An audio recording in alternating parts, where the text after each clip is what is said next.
Petrol pump ও tank lorry মালিক ঐক্য পরিষদ। এ নিয়ে আরো জানাতে বগুড়ার বনানী এলাকায় আছেন সহকর্মী রাজীব সেলিম এবং সিরাজগঞ্জে আছেন সহকর্মী রিফাত রহমান। শুরুতেই বগুড়ায় যাব। রাজীব, জানাবেন যে বগুড়ায় যান চলাচলে এই ধর্মঘটের প্রভাব কতটা পড়েছে, তাদের দাবি দাওয়াগুলো কেমন?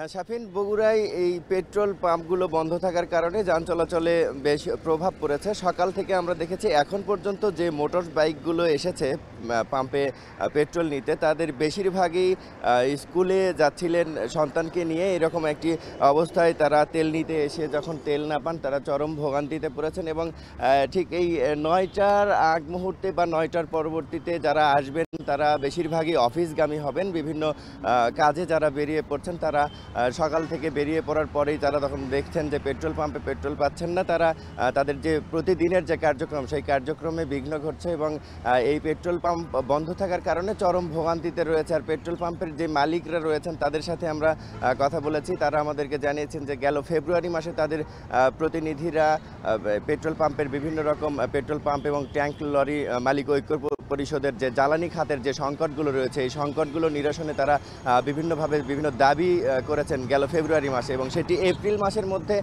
সেই দাবিগুলো পূরণ করার কথা। কিন্তু সেই দাবি পূরণ না করায় তারা প্রায় 2 সপ্তাহ আগে অর্থাৎ মে মাসের 11 তারিখে তারা একটি আলটিমেটাম দেয় যে 24-25 তারিখের মধ্যে যদি এই দাবি পূরণ না হয় সেই ক্ষেত্রে 25 তারিখে তারা অর্ধ দিবস কর্মবিরতিতে যাবেন। সেই কর্মবিরতি চলছে আজকে সকাল 6টা থেকে দুপুর 2টা পর্যন্ত এই কর্মবিরতি চলবে। এবং তাদের যে দাবিগুলো রয়েছে 10টি দাবি, এই দাবিগুলোর মধ্যে সবচেয়ে গুরুত্বপূর্ণ যেটিকে সবচেয়ে গুরুত্ব দিচ্ছেন সেটি হচ্ছে তাদের যে তেল বিক্রির যে কমিশন সেই কমিশন 7% সর্বনিম্ন 7% করতে হবে।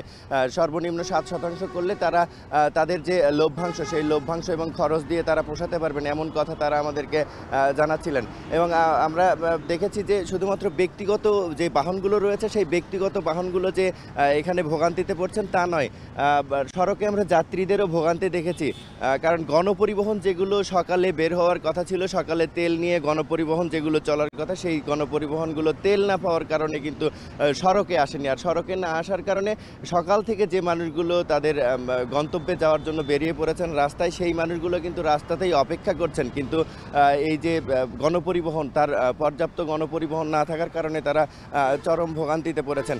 আমরা এই সর্বসাধারণের দাবি যে পেট্রোল পাম্পের এই জ্বালানি খাতের যে সংকট এই সংকটগুলো নিরসন না হওয়ায় মাঝে মাঝে এরকম ভোগান্তিতে পড়তে হচ্ছে সাধারণ যাত্রীদের। এই ছিল আমার কাছে বগুড়ার পেট্রোল পাম্প থেকে সবশেষ খবর। রিফাত, সিরাজগঞ্জে কি পরিস্থিতি? সেখানে দূরপাল্লার যেই যানবাহনগুলো রয়েছে অর্থাৎ আন্তঃজেলা পরিবহনগুলো রয়েছে সেখানে প্রভাব পড়ছে কিনা? যারা আন্দোলন চালাচ্ছেন তারা কি বলছেন যে এই ধর্মঘট কতক্ষণ সময় স্থায়ী হতে পারে? শাফিন, আসলে এই যে তেলের যে বিক্রয় কমিশন ন্যূনতম 7% বৃদ্ধির এর পাশাপাশি কিন্তু তাদের 10টি দাবি রয়েছে। এর মধ্যে তারা যে দাবিটি করছেন যে এই পেট্রোল পাম্প যেহেতু আসলে কোনো শিল্প নয়, এটি আসলে এজেন্ট ভিত্তিক ব্যবসা, সেক্ষেত্রে আসলে পরিবেশের পাশাপাশি কারখানা এবং ফায়ার সার্ভিসের যে ছাড়পত্র নিতে হয় সে ছাড়পত্র বাতিলের পাশাপাশি তারা যে বিভিন্ন জায়গায় যে যত্রতত্র মেশিন বসিয়ে অবৈধভাবে তেল বিক্রি করে সেই তেল বিক্রি বন্ধ এবং ট্যাঙ্ক লরির ক্ষেত্রে আন্তজেলা যে রুট পারমিট সেই রুট পারমিট সহ মোট 10টি দাবি নিয়ে কিন্তু এই আজকে ধর্মঘট পালন করছে বাংলাদেশ পেট্রোল পাম্প ও ট্যাঙ্ক লরি মালিক সমিতি। আসলে সকাল থেকে ধর্মঘটের কারণে উত্তরবঙ্গের যে একমাত্র তেলের ডিপো রয়েছে বাঘাবাড়ি তেলের ডিপো কিন্তু অচল অবস্থা তৈরি হয়েছে। তার কারণ ভোর 6টা থেকেই কিন্তু এই তেলের ডিপো থেকে তেল উত্তোলন বন্ধ রয়েছে। পাশাপাশি এই তেলের ডিপো থেকে যেহেতু উত্তরবঙ্গের 16 জেলায় তেল সরবরাহ হয়, সেই ক্ষেত্রে উত্তরবঙ্গের জেলাগুলোতে কিন্তু তেল সরবরাহ বন্ধ রয়েছে। এতে করে যে পেট্রোল পাম্পগুলো সেগুলো জেলায় বন্ধ রয়েছে। সেক্ষেত্রে আসলে পেট্রোল পাম্পগুলোতে কিন্তু তেলের একটি সংকট তৈরি হয়েছে। পাশাপাশি এই পেট্রোল পাম্পগুলোতে তেলের সংকট তৈরি হওয়ার কারণে যে পরিবহনগুলো আসলে ভোরে বের হওয়ার কথা সে পরিবহন কিন্তু অনেকটা রাস্তায় কমে কমে এসেছে। বিশেষ করে যেগুলো ব্যক্তিগত পরিবহন রয়েছে সেগুলোর সংখ্যাও কিন্তু আমরা রাস্তায় কম দেখেছি।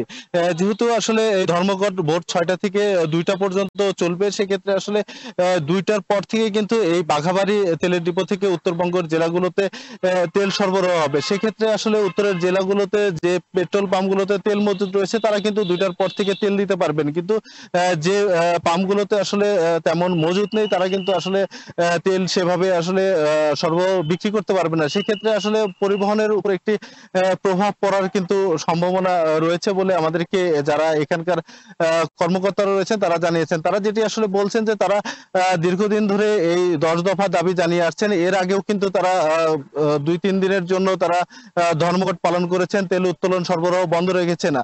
গতকাল পর্যন্ত কিন্তু তারা সময়সীমা নির্ধারণ করে দিয়েছিলেন তাদের যে দাবি দেওয়াগুলো রয়েছে।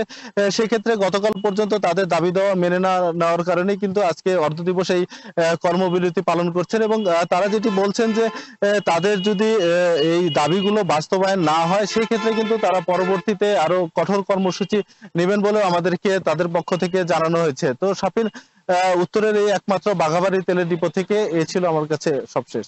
রিফাত, ধর্মঘটের খোঁজ রাখবেন, আমরা পরবর্তীতে আপনার কাছ থেকে আরো জানবো। পেট্রোল পাম্প এবং ট্যাঙ্ক লরি মালিক ঐক্য পরিষদের ধর্মঘটের খবর জানাতে সিরাজগঞ্জ থেকে রিফাত রহমান যুক্ত হয়েছিলেন। এর আগে আমাদের সঙ্গে বগুড়া থেকে রাজীব সেলিম যুক্ত হয়েছিলেন।